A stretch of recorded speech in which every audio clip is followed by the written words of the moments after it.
Seringkali kita fikir semasa kita mempelajari tentang sahabah atau semasa kita mengkaji tentang orang-orang masa lalu yang mereka tidak ada beberapa kerisauan yang sama dengan kita hadapi, bahawa mereka tidak akan mengemukakan soalan-soalan yang juga ditanya oleh kita.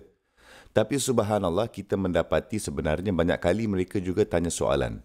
Walaupun dengan sifat baik mereka dan walaupun dengan ketakwaan mereka, dan tidak ada salah untuk menanyakan soalan.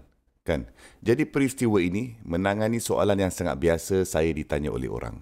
Saya selalu ditanyakan soalan ini. Mengapa Allah Subhanahu Wa Taala selalu bercakap mengenai lelaki saja dalam Al-Quran?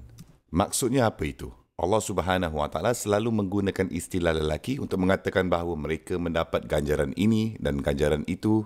Kenapa Allah Subhanahu Wa Taala tidak bercakap mengenai wanita? Sekarang jelas jawapannya adalah dalam bahasa Arab, lelaki merujuk kepada kedua lelaki dan wanita. Bermakna anda tidak membuat sesuatu jadi perempuan, melainkan ada alasan untuknya. Oleh itu, ketika Allah Subhanahu Wa Taala berfirman Al-Mu'minin, orang-orang yang beriman, ia bermaksudkan lelaki dan juga wanita. Allah Subhanahu Wa Taala merujuk kepada Maryam alaihissalam sebagai dari Al-Qanitin, yang taat. Tetapi dia Subhanahu Wa Taala menggunakan istilah lelaki. Jadi dia alaihissalam termasuk dalam pangkat Al-Qanitin. Apabila Nabi SAW menyebut hadis tertentu seperti 7 golongan yang akan berteduh di bawah arsy Allah Subhanahu Wa Taala, dan beliau SAW ada menyebutkan seseorang pemuda yang dipanggil oleh seseorang wanita yang cantik dan berstatus. Dan dia berkata, saya takut kepada Allah Subhanahu Wa Taala. Secara langsung, para ulama mengatakan ia merujuk kepada wanita juga. Jadi sekiranya seseorang wanita muda dipanggil oleh seseorang lelaki yang menarik dan dia menolak lelaki itu kerana takut akan Allah Subhanahu Wa Taala, ia merujuk kepada perempuan itu juga. Okey, sekarang peristiwa ini subhanallah adalah soalan yang diajukan kepada Nabi SAW dan tak lain tak bukan dari ibu kita sendiri, Salamah radhiyallahu anha. Salah satu isteri terunggul Nabi SAW. Juga salah seorang ulama untuk sahabat-sahabat Nabi SAW.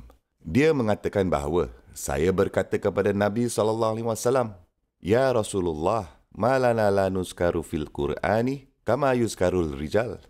Dia berkata, saya berkata, wahai Rasulullah, kenapa kita wanita tidak disebut dalam Al-Quran dengan cara lelaki disebut dalam Al-Quran? Kami melakukan perkara yang sama seperti yang mereka lakukan, walaupun terdapat beberapa sekatan yang natural terutamanya pada masa itu. Bermakna lelaki akan keluar dalam pertempuran peperangan, wanita tidak akan dan sebagainya. Tapi anda tahu mereka membuat persiapan, mereka benar-benar terlibat dalam setiap aspek ummah. Oleh itu dia menanyakan Nabi SAW itu. Dan dia mengatakan bahawa Nabi SAW, beliau diam. Bermakna, beliau SAW memikirkan apa yang dia katakan dan beliau diam. Dan dia mengatakan bahawa Nabi SAW, beliau bergerak dan perbualan berterusan ke hal yang lain dan Nabi SAW harus pergi. Dan dia berkata, dia tidak menjawab saya sehingga beliau bercakap di atas mimbar. Dia berkata, saya sedang menyikat rambut saya, tapi ketika saya mendengar Nabi SAW bercakap di mimbar, saya dengan cepat ikat rambut saya, dan saya pergi ke pintu dan saya mula mendengar dengan teliti apa yang Nabi SAW katakan.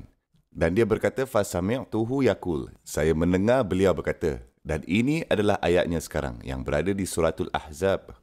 Allah Subhanahu Wa Taala berfirman, Innal muslimina wal muslimati wal mu'minina wal mu'minati wal qanitina wal qanitati was sadiqina was sadiqati was sabirina was sabirati wal khashi'ina wal khashi'ati wal mutasaddiqina wal mutasaddiqati. Allah Subhanahu Wa Taala menerangkan semua kategori yang berbeza ini. Was saimina was saimati wal hafizina furujahum wal hafizati waz zakirina Allah katsiran waz zakirati a'adallahu lahum maghfiratan wa ajran azimah.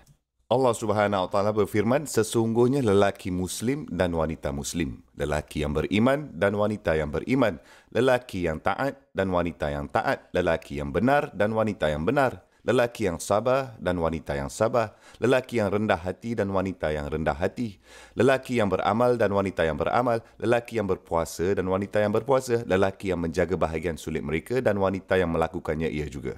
Dan lelaki yang sering mengingati Allah Subhanahu Wa Taala dan wanita yang melakukannya juga.